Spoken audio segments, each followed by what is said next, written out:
Welcome to Immigration Review, your weekly source for immigration case law updates and insights. I'm your host, Kevin A. Gregg, back again to review the week's precedential immigration cases, rummaging through the decisions so you don't have to. This podcast is sponsored by Kurzban, Tetzelli & Pratt, also known as KKTP, a law firm where I'm also a partner. Whether you are facing an immigration obstacle, a serious injury, or a legal issue in your business, KKTP will aggressively protect your best interests. This podcast is also sponsored by Serenade e-Immigration. Looking for ways to keep calm and serve your clients?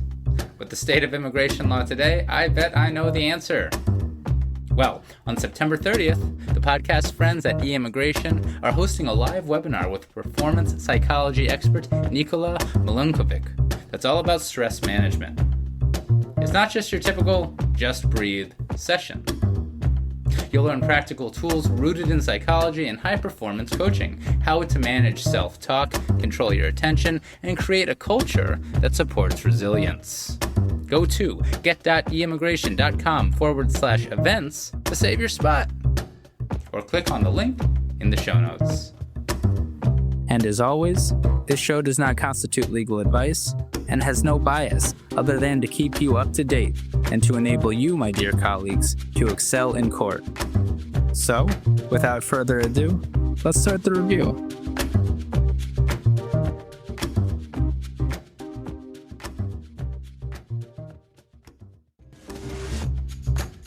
This week's episode is filled with tremendous good and tremendous bad, both in cases discussed and in this introduction.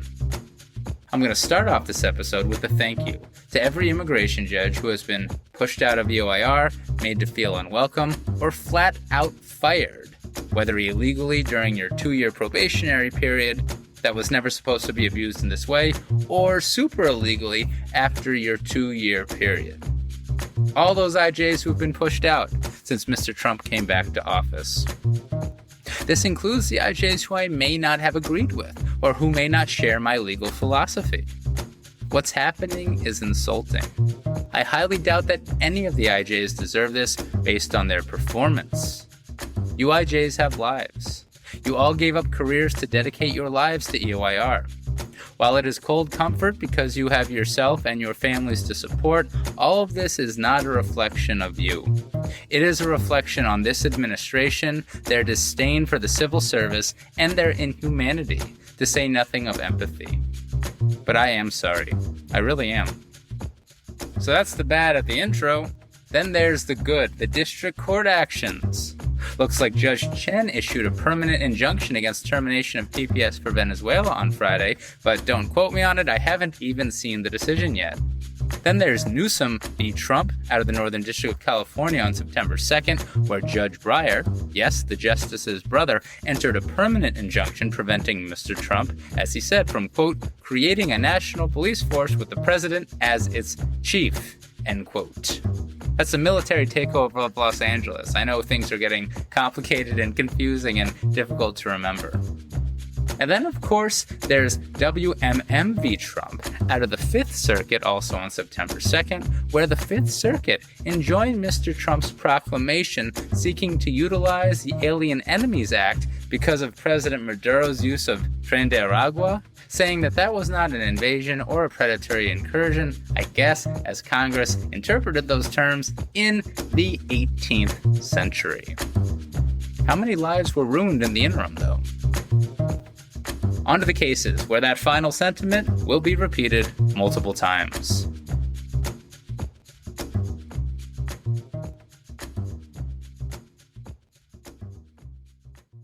Our first case this week is Ozurumba v. Bondi, published by the Fourth Circuit on September 2nd, 2025. This is a very important decision about the material support of terrorism, or lack thereof. Judge Richardson dissented. And boy, howdy did he. Things are getting pretty feisty in the Fourth Circuit here, as right off the bat on page 1 of the decision we have this footnote, quote, our good colleague apparently enjoys bombast for law, wielding rhetorical flourishes about Napoleon's alleged digestive wisdom.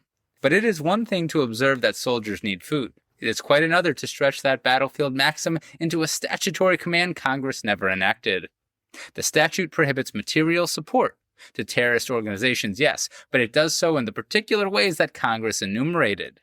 The dissent, unfazed by textual restraint, wants to read meals into the statute as though judges have the freedom of grocery clerks who can stock the shelves of statutes as they see fit.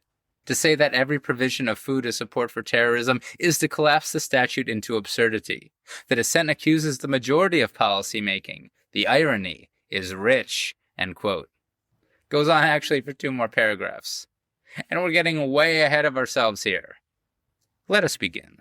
Mr. Ozurumba was deemed generally credible in immigration court. This is his story. He also had an expert, by the way. He's a 56-year-old man from Nigeria. He traveled to Venezuela for employment in 2005, obtained a residential visa there, and stayed there for 5 years. But he returned to Nigeria when the country descended into, quote, turmoil, end quote. Desperate for work, he accepted a position to work as a cook, where his acquaintance Peter worked. Peter didn't answer Mr. Ozurumba's questions about who the ultimate boss was there. For good reason, I suppose. Mr. Ozurumba had to travel 45 minutes into rural areas with others in a van to get to a camp where security patrolled with guns. It felt like a factory to Mr. Ozurumba. He ended up making 3 meals a day to the 15 or 17 bosses of the camp, something the dissent equates to about 8,000 meals total. Only after beginning work did Mr. Ozurumba realize that he couldn't leave and that things were indeed very dangerous. He observed politicians entering and exiting the camp, including the governor of Imo State, whom Mr. Ozurumba believed was a bad person. On his repeated requests, Peter told Mr. Ozurumba that the employer uses young boys to commit evil and destroy things and extort the government. Eventually, Mr. Ozurumba learned that the camp belonged to a group known as the, quote, unknown gunmen, end quote. The expert testified that this is an Igbo separatist group that operates in the Biafra region of Nigeria. While they have some local support, the Nigerian government considers them terrorists. Mr. Ozurumba started to very much realize what was going on and started getting upset. When someone in command at the camp noticed, he was spoken to harshly and others were told to monitor him. When they told Mr. Ozurumba to join a raid, he faked an illness. That raid turned out to have burned down a local politician's home and cars. Upset and no longer being paid, Mr. Ozurumba said that he wanted to quit, but they told him he couldn't leave. So he kept working until about 6 months later, and 3 months without payment, Mr. Ozurumba escaped while in town to buy groceries. Spent 2 days hiding in the bush from the people who had accompanied him to watch him. He moved from house to house and was getting calls from the group every day threatening him. He was attacked brutally in Lagos and hospitalized. They threatened to kill him during the beating. They also found him on at least 2 other occasions, but left when Mr. Ozurumba screamed for a neighbor and drew a crowd respectively. He fled to the U.S. using money his brother obtained by selling their deceased father's land. He tried Venezuela first, but 2010 Venezuela wasn't a great place, so he came to America and sought asylum. The problem is that Congress wrote exceptionally broad material support of terrorism provisions at I&N Section 212A3. Doesn't have to be a U.S. designated group either. IJs can determine that a group qualifies as a terrorist group, and that's what the IJ held here with the unknown gunmen. Which, let's be honest, they seem to be. A Tier 3 organization because they're not listed. Now, the BIA has held that doing pretty much anything for such a group, even under a threat of death or worse, bars an asylum seeker from asylum. It has led to very, very harsh results. And let's be clear what we're talking about here. If this rule existed at the time, this or the persecutor bar would likely bar, say, Auschwitz survivors who complied with their Nazi captors one single time from asylum in America. That's the rule that the BIA and various attorneys general and some of the circuits have developed over the years. The IJ barred Mr. Ozurumba for his 6 months of cooking. The BIA agreed, relying on its very harsh precedent that there is, quote, no de minimis or duress exceptions, end quote. Mr. Ozurumba petitioned for review. The Fourth Circuit denied his motion for a stay of his physical removal, and Mr. Ozurumba, if he's not already dead, is currently in Nigeria. But he's likely coming back. Again, if he's not already dead. The INA does not define what material support is, explains the Fourth Circuit, but it does provide examples at INA Section 212A3B, IV, VI. Now, DHS has authority to waive this through a shadowy process that no one I know knows how to actually use, and which I've never heard anyone having successfully obtained. But it technically exists, which is one factor that the BIA and some circuits have relied on to hold that there is no de minimis or duress exceptions to the terrorism bar. Maybe there is, and maybe there's not, and this inquiring mind has been begging to know for many years now. The Fourth Circuit majority remanded for a slightly different reason here. The argument adopted relies on the definition of the word material. Relying on Sixth Circuit precedent, the Fourth Circuit explains that the use of the word material, quote, suggests that some support may not rise to the level that would disqualify a non-citizen. In other words, some forms of support are immaterial, end quote. Looking at dictionaries, the majority explains that the word can mean, quote, significant or essential, end quote. The examples listed in the INA itself are also helpful. They list, quote, a safe house, transportation, communications, funds, transfer of funds or other material financial benefit, false documentation or identification, weapons, explosives, or training, end quote. Cooking for some guys isn't like that, explains the majority. Unlike that list, all of those things, quote, can either be directly used to plan or carry out terrorist activities, or can be readily diverted to such use, end quote. This makes sense to the Fourth Circuit. That is, relevant and essential activity for terrorism. So to be exceptionally clear, the Fourth Circuit holds here that material support only covers actions that, quote, advance the organization's commission of terrorism, end quote. At a minimum, it only includes things that could be, quote, readily diverted for use in terrorism, end quote. Nigerian cooking? Not so much. The majority believes its rule supported by the Supreme Court's 2010 decision, Holder v. Humanitarian Law Project. Lots of arguments in this one that have been floating around in the trig community for years, and the Fourth Circuit is biting. Well done, counsels. The Fourth Circuit brushes away the BIA's somewhat contrary 2018 decision matter of ACM with a quick Loper Bright citation, and by correctly noting that in that decision, the BIA read the word material out of the statute. Returning then to Mr. Ozurumba, quote, cooking meals using food and supplies purchased by the organization may have sustained the organization by converting raw groceries into meals they enjoyed, but provided nothing that the organization could use or readily divert to plan or carry out its terrorist activities, end quote. Nor did his presence, quote, lend legitimacy, end quote, to the group, acknowledging, I guess, to another standard from the Supreme Court's decision that I mentioned previously. The Fourth Circuit therefore remanded. Not actually a straight de minimis exception decision either, in my opinion. It's even better for non-citizens. It can technically be a lot of support, I guess. But if not material, the non-citizen isn't barred. The Fourth Circuit did, however, punt on whether there is also a duress exception to the material support bar, which is unfortunate. But actually, some other big holdings coming in, so I am not upset. See, the Fourth Circuit previously deferred to the BIA in Barahona v. Holder, thereby holding that there was no duress exception. After Loper Bright, the Fourth Circuit isn't so sure that Barahona's holding, and I suppose all other Chevron deference cases, remain binding. That is a big deal. The reason, explains the Fourth Circuit, is because, quote, Loper Bright binds us to our holdings that specific agency actions are lawful. In Barahona, the specific agency action was deeming Mr. Barahona ineligible for relief, end quote. That is, then, so the logic goes, only Mr. Barahona remains bound because of Chevron deference in Loper Bright? Now, that's still a more binding interpretation of Loper Bright than, say, Judge Bumate's dissent would have from last week's Ninth Circuit case, but still, that is a gaping hole for wiggle room. At the end of the day, the Fourth Circuit majority isn't quite so sure what to do with all that, and likely because there's already a dissent, it chose not to rule on that weighty issue. But man, is that an encouraging discussion. Finally then, what to do about Mr. Ozurumba? Well, actually and unfortunately, the Fourth Circuit didn't even require that ICE bring him back. Quote, we leave it to the agency on remand to decide whether Mr. Ozurumba's presence will be necessary to his continued removal proceedings, end quote, which then is the standard whereby ICE must bring him back or not. Mega meh. Judge Richardson issued a vigorous dissent, which, as we already mentioned, begins with Napoleon. What a case. Rough stuff for Mr. Ozurumba, though. But still, big congratulations to Christopher M. Kimmel of Covington and Burling, as well as Amy Meyer Salins Eileen Jameson, and Genesis Aguirre from the Amicus Center for Immigrant Rights, and others. Heck, Ayla was in on it too on Amicus. What a case. And that is Ozurumba v. Bondi.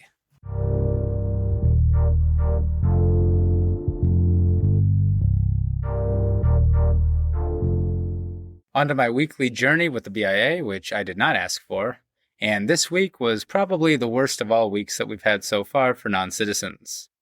The first decision I will do is a matter of RERM and JDRM, published by the Attorney General this week. Here we are, folks. We are here. The time has come.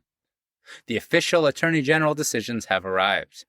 Not just the dozens of non-precedential BIA decisions that the Attorney General has decided to make precedential, but no, the true Attorney General decisions have arrived. This is the first. This has been inevitable since the election, and these two decisions in particular.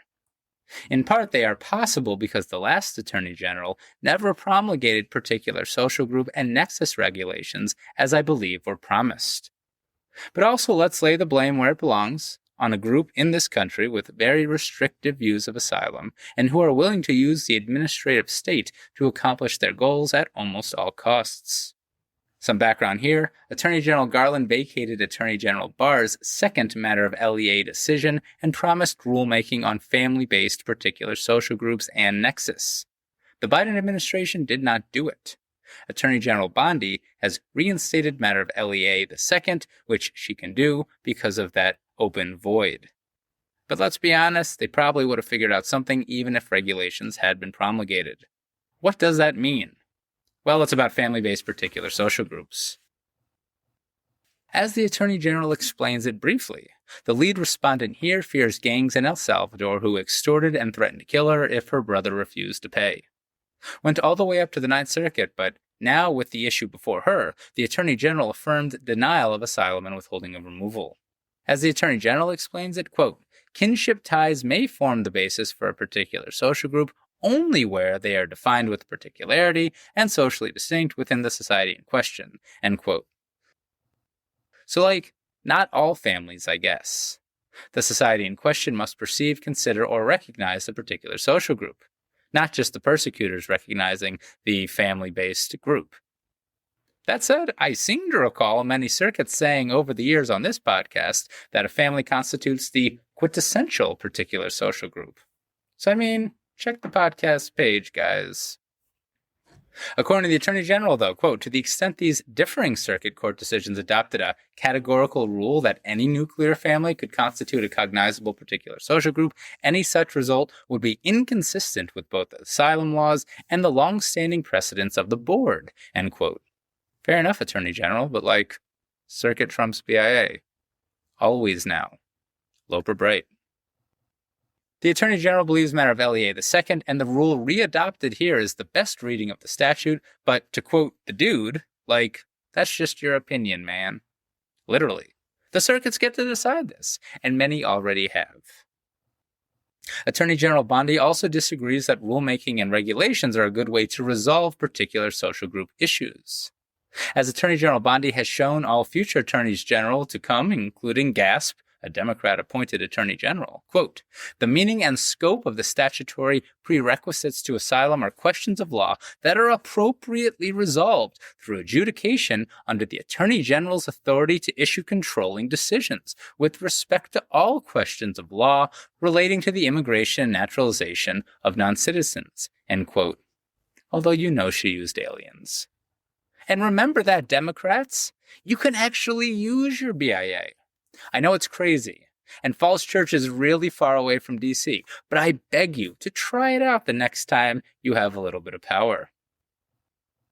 Taking a few more hits at the previous administration, the Attorney General reinstated matter of LEA II, which, if I recall, essentially means a more fact-intensive particular social group analysis will be required of family-based particular social group claims. This decision's probably already not good law in the Fourth Circuit and many other circuits that have robust case law on family-based particular social groups. Loper Bright is your best friend, my attorney friends. And as a last resort, we're playing for circuit review. But still, circuit trumps BIA before the IJ. And that is a matter of RERM and JDRM.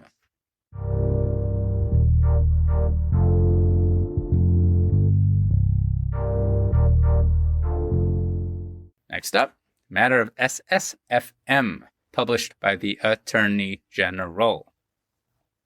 The last case I did was not the most adverse decision to asylum seekers this week. This Attorney General decision takes the cake. Matter of AB 1 and 2 are now back, and matter of ARCG is vacated yet again. Never really left in the Fifth Circuit, if I'm being honest. And here we are again, in part because the prior administration did not promulgate rules on the issue of domestic violence type asylum claims that have been promised since the Clinton administration. Matter of AB the second was published by lame duck acting Attorney General Rosen, by the way, which really is wild if you think about it, given the dearth of Attorney General publications by Attorney Generals Holder Lynch and Garland. Matter of AB 1 and 2 are very long and complicated decisions, especially matter of AB the first. AB 1 at times reads like Jeff Sessions' anti-asylum screed, 30 years in the making. The Attorney General's decision here, and the last one for that matter, is only 4 pages long, and doesn't come close to explaining all that is now again law as a result of her decision. But it's a lot. You're going to have to go back and read the matter of AB because they are law once more. Here, similar but not identical to matter of ARCG, the proposed particular social groups were Honduran women unable to leave a relationship, Honduran women who have demonstrated resistance to Honduran society's acceptance of male domination, and Honduran women with views of women's autonomy. Like the last case, and after denials, it went to the Fifth Circuit and back to the Attorney General, who, without rulemaking having occurred in the interim, has used the opportunity to bring back the Trump 1 era cases. Unlike the family-based claims, the circuits have not been quite as strong affirming the viability of domestic violence or gender-type particular social groups in the last couple of years. Still, there's good case law in every circuit, so do your research, and I think I talked about one like last week or 2 weeks ago. Again, the Attorney General believes matter of AB 1 and 2 the best reading of the phrase particular social group, a phrase completely not defined by the INA. The Attorney General also believes those decisions the best reading of the unable or unwilling to protect requirement that has developed over the decades through case law. Quote, although there may be circumstances when a government's failure to control private conduct itself amounts to persecution, matter of AB 1 was entirely correct to treat those circumstances as few and far between, end quote. That's a huge deal. It's a big quote that will probably be used to deny many asylum claims going forward. Attorney General Bondi believes Attorney General Garland was the problem. Quote, if anything, it is Attorney General Garland's decision to vacate that clarification without replacing it with anything himself that has contributed to confusion over the applicable standards in this field, end quote. Explaining again why rulemaking isn't the proper way to go, the Attorney General reinstated the A-by, which is a big deal. But you could be fooled by the Attorney General's short decision doing so, which is probably the point, because I haven't seen this in the news at all. I would also note that these Attorney General decisions and the onslaught of BIA decisions this year published at the behest of the Attorney General herself are possible in part because the bill to make immigration judges and the BIA Article 1 judges outside the direct control of the Attorney General and Department of Justice failed during the last Congress. This decision seems like an appropriate period on the era that we all knew was coming. It is now here. And that is a matter of SSFM.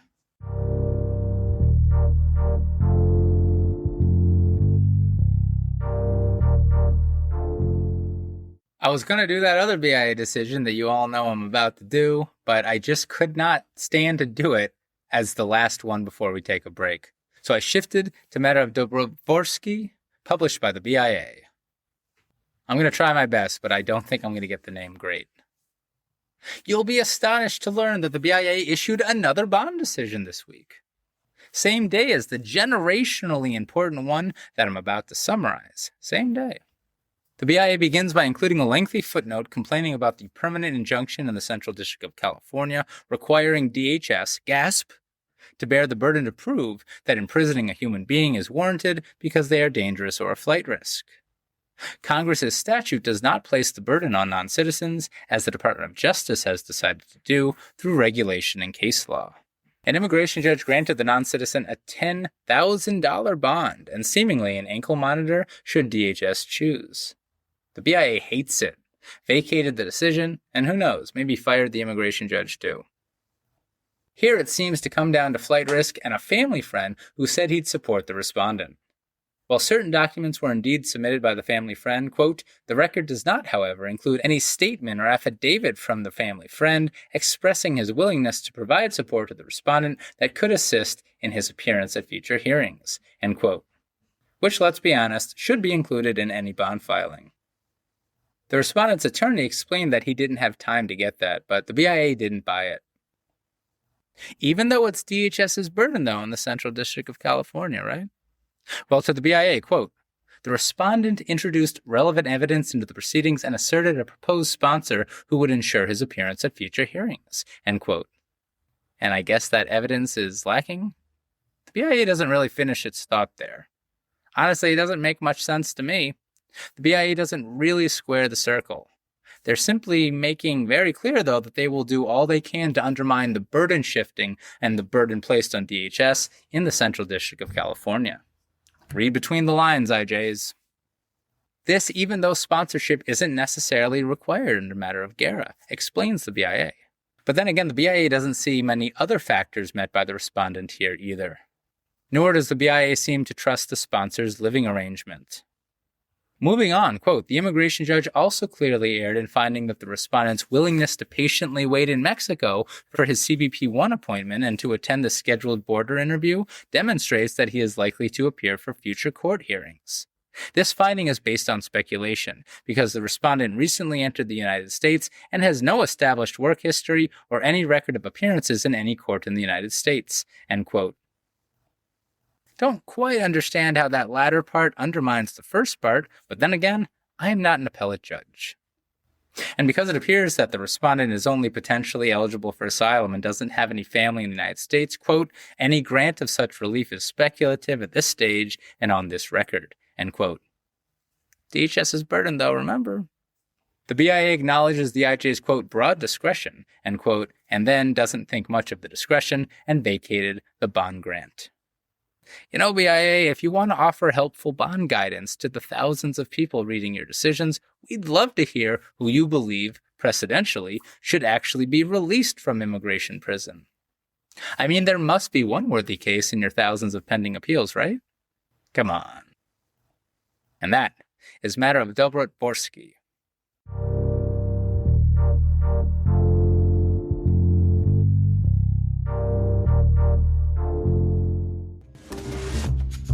Are you fighting like a maniac, completely overwhelmed by the chaos of the new administration? Immigration policies are shifting fast, the pressure is piling up, and clients are desperate for help. You're working around the clock, but there's only one of you.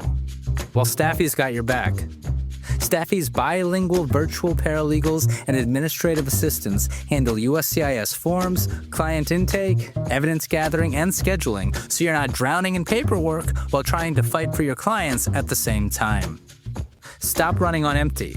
Staffy gets you a trained, ready-to-go team fast with HR-backed support, onboarding, and continuous training. You don't have time to do it all alone, and you don't have to. Schedule a consultation at staffy.cc, that's stafi.cc, and claim $500 off your first month. Immigration attorneys. Once you've secured a bond, let Gonzalez & Gonzalez Immigration Bonds take it from there. They help families post immigration bonds quickly, easily, and with full support every step of the way. Sure, you can post directly with DHS, but that means no guidance, no help when something goes wrong, and a 4 to 6 month wait for a refund. With Gonzalez & Gonzalez, families get hands-on help throughout the entire process, and they typically issue refunds within 1 to 2 weeks of receiving the I-391 bond cancellation notice. Tired of being the point of contact for every bond question? Let Gonzalez & Gonzalez take those calls. They'll handle the paperwork, the system issues, and the family's concerns, so you can focus on what really matters, winning the case and helping your client stay in the country. You can reach Gonzalez & Gonzalez at 833-409-9200. Their fee? Just 2% plus $40. And for bonds of $10,000 or more, they can defer the fee and deduct it from the refund. Financing options? They got those too.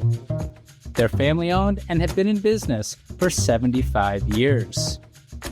Gonzalez & Gonzalez Immigration Bonds. Efficient, supportive, and trusted. Visit immigrationbond.com, click on the link in the show notes, or call at 833-409-9200.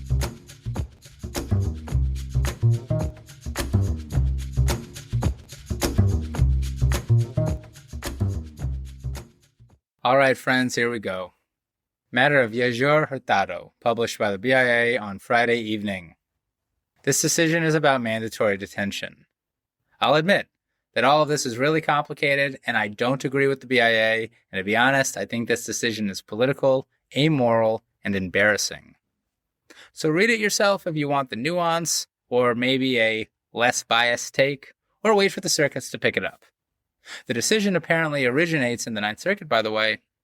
And look, I know I've got a take, but I do try to do the law in these decisions in an unbiased way, and I hope that you guys agree, even though I give my thoughts sometimes while I'm speaking. This decision, though, I don't have much respect for it. Nearly 30 years after Congress passed the law, the BIA has determined for the first time that actually, people who entered the United States without inspection and admission are not entitled to a bond hearing. This has never been the case, as I understand it. The arrogance of this BIA and Attorney General in their legal interpretations is something to behold. This decision also, of course, follows matter of Q. Lee, where the BIA said only some EWIs are subject to mandatory detention. So I guess the BIA is in the business of publishing irrelevant and redundant decisions? So too, this decision follows Congress's passage of the Lake and Riley Act, wherein Congress legislated that only some EWIs are subject to mandatory detention. Obviously then, Congress is in the business of writing irrelevant and redundant laws. It has only been a few months since DHS has been ordered by their political bosses in Washington to start making this argument in court. The BIA, walking hand in glove with DHS, wasted little time creating legal cover for this near-frivolous argument. And now it's law. The BIA explained itself in 14 pages, single-spaced. Mr. Yajure Hurtado is from Venezuela and entered the United States without authorization in 2022.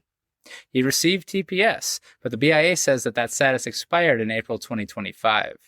I believe Judge Chen enjoined DHS from terminating TPS for Venezuela this same day, though, Friday, September 5th. But things are getting very complicated.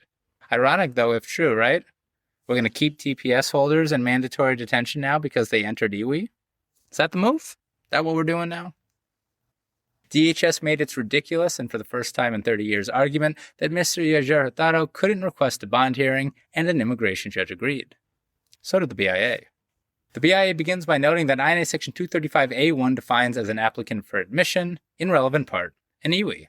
Subsection B1 in relevant part then has a catch-all provision for mandatory detention for non-citizens seeking an admission and who, quote, an immigration officer has determined are not clearly and beyond a doubt entitled to be admitted, end quote.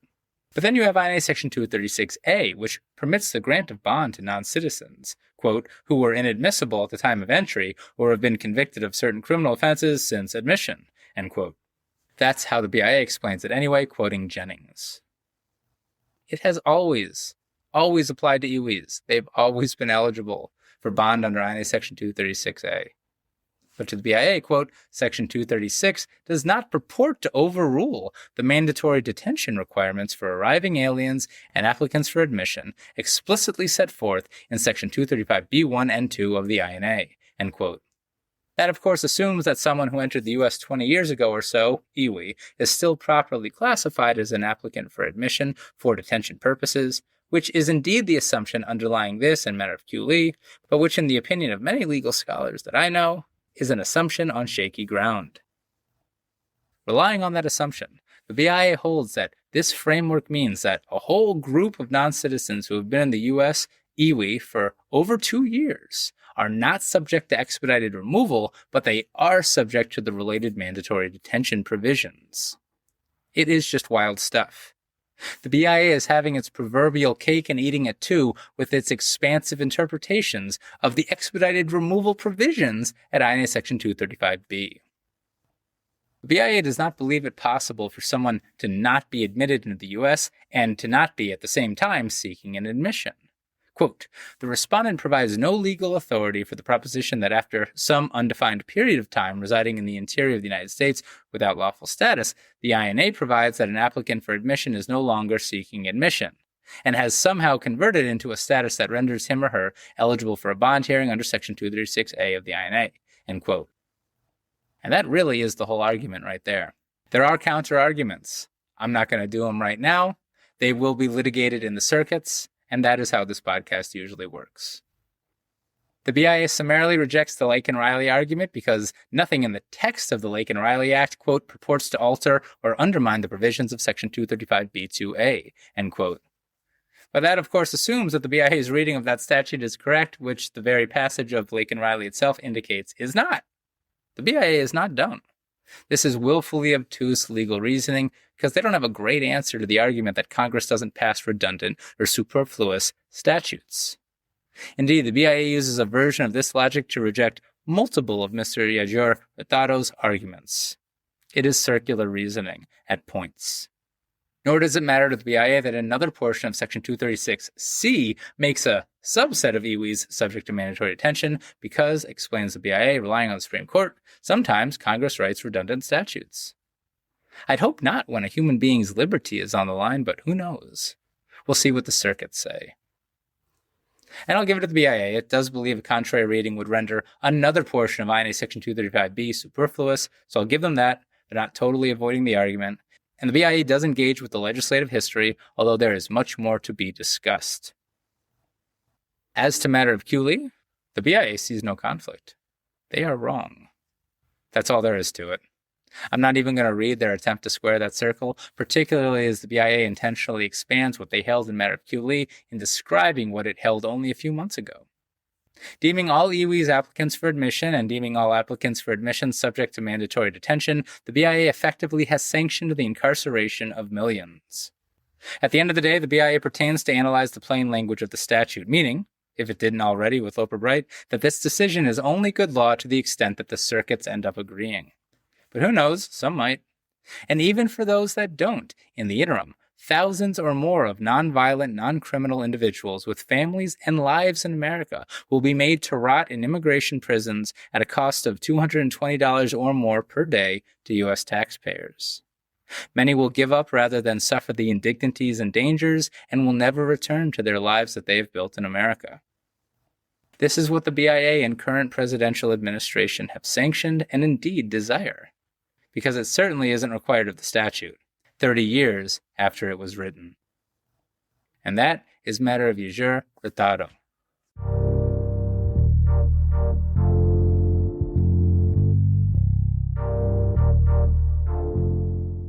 Arriving at the end of quite the week, we've got McDougall v. Bondi, published by the Fourth Circuit on September 5th, 2025. I choose to end on a positive for non-citizens. This case is about Convention Against Torture Protection. The current Attorney General and BIA hate it. The Fourth Circuit? Not so much. Mr. McDougall is from Guyana, and as the Fourth Circuit states expressly, is black. He's been a lawful permanent resident since he was 7 months old. Why he didn't naturalize is beyond all of us, but then again, he had a difficult childhood, explains the court, and suffers from some serious mental illnesses, including hallucinations. He was later diagnosed with schizophrenia. He was convicted of numerous offenses in 2006. Quote, he took an Alford plea. Though he never denied his guilt, he insisted that he couldn't control himself and wasn't in the right mind. He served 16 years in prison, end quote. He received treatment for his schizophrenia in prison. He also uses a wheelchair due to some physical injuries. Deemed removable and barred from everything except cat deferral, Mr. McDougall presented his case. He claims that groups in Guyana will target him because of his mental health issues, his physical disabilities, his criminal history, and his status as a deportee and his race. A psychologist with experience working in Guyana testified as well in support, and an aunt in Guyana submitted an affidavit that supports his claim with first-hand knowledge. Plus, country condition evidence.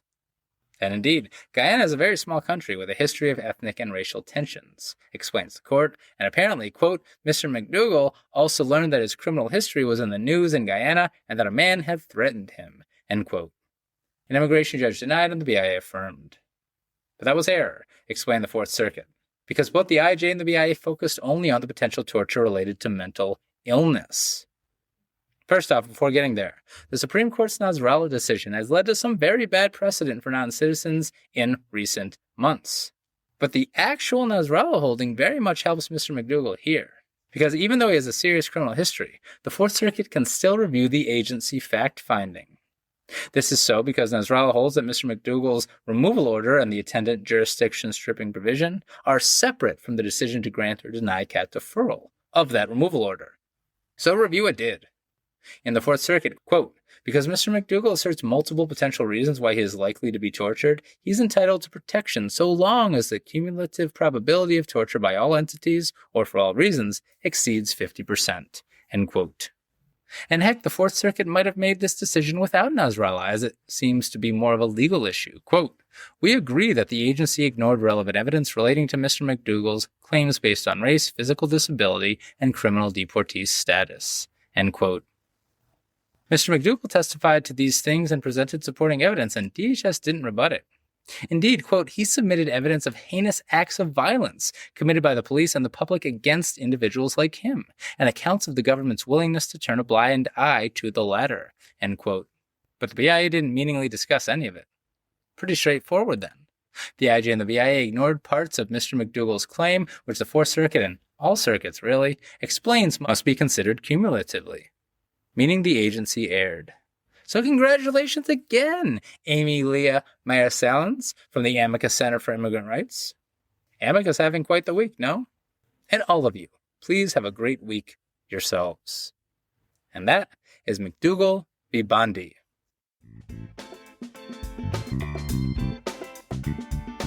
So there you have it. You're all caught up with the past week's published immigration cases. I'm Kevin A. Gregg, a partner with the law firm Kurzban, Tetzeli & Pratt, and this has been another episode of Immigration Review.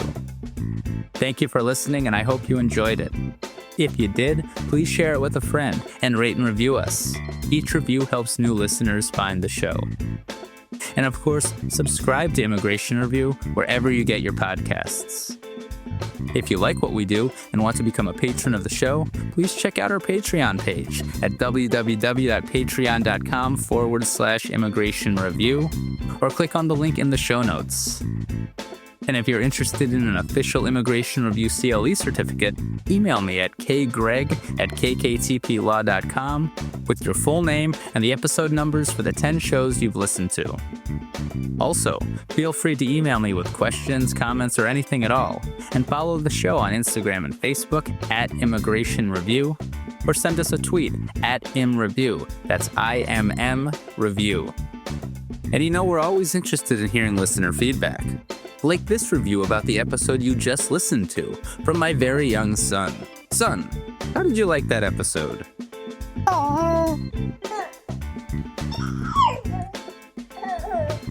Indeed. If you, like my son, enjoyed what you just heard, again, please give the Patreon page some love, feel free to review the pod, reach out to me with your own kind sounds, or do anything else nice that your heart desires. I'll be back next week for a brand new discussion. Until then, I'm Kevin A. Gregg, bringing you the Immigration Review.